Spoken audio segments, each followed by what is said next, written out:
With today's interview, we are wrapping up our 8-part series dedicated to marketing for clinical research sites. You'll remember my next guest from her fabulous chat with us about SEOs. Kara Velez is the Senior Digital Communications Specialist from the clinical trial marketing company Research Designed. And today she'll be talking to us about social media, which she's very passionate about, and it's fabulous. Welcome back, Kara. Teach us all the things.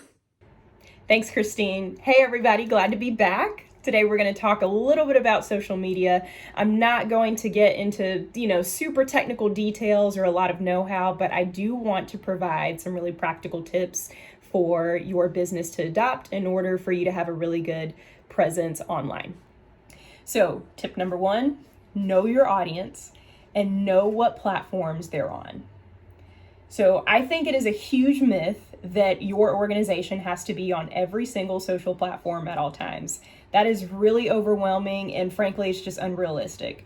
So the best thing to do is figure out who you're trying to reach and where that audience kind of exists. Where are they having conversations? Where are they talking and socializing? Find them there, right?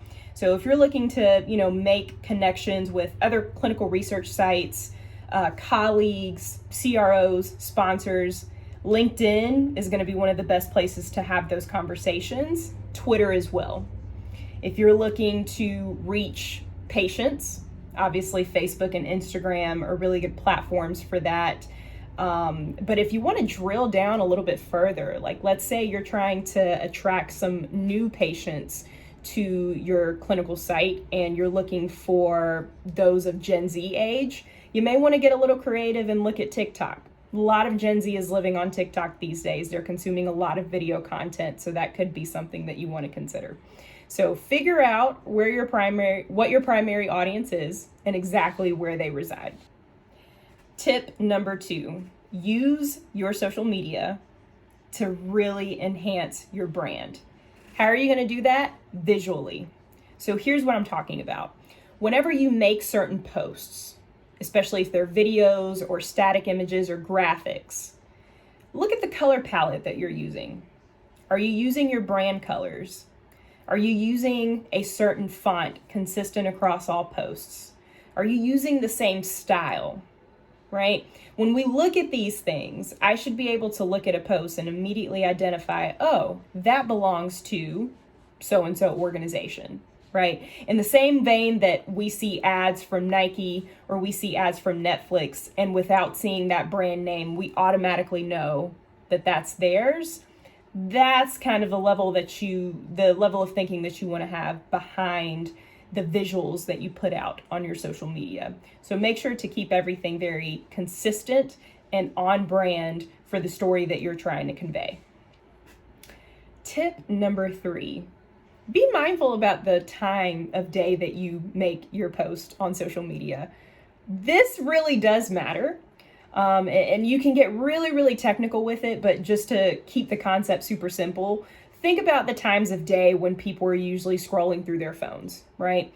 If you make a post at 11 o'clock at night, I might see it because I tend to be a night owl, but the majority of your audience isn't going to see it. So maybe reconsider posting it at a different time. Likewise, if you post super, super early in the morning, maybe before people have woken up, that post may sit there before it actually ever gets seen. So think about, posting kind of around lunch times, maybe in the evenings as people are going home, winding down for the day. Those are typically your best times to post. Tip number 4, and this is probably the most important, but perhaps not the most obvious one, be social. That is the whole point of social media, is to be social, have conversations, interact, and build relationships. So simply making a post or reposting somebody else's content is not necessarily enough. If someone is commenting on that post, comment back, talk to them. If someone asks you a question, whether they send you a DM or they ask you a question in the comment section of your post, respond to that. Talk to them, really, really build these relationships. Because at the end of the day, a few likes and a few shares here and there is not necessarily what you want. You want to build those lasting relationships that are going to help you achieve your business goals. So I hope all of these tips were super helpful for you. One thing that I would love for you to walk away with is that the more simple of an approach you can take to social media, probably the more successful you'll be.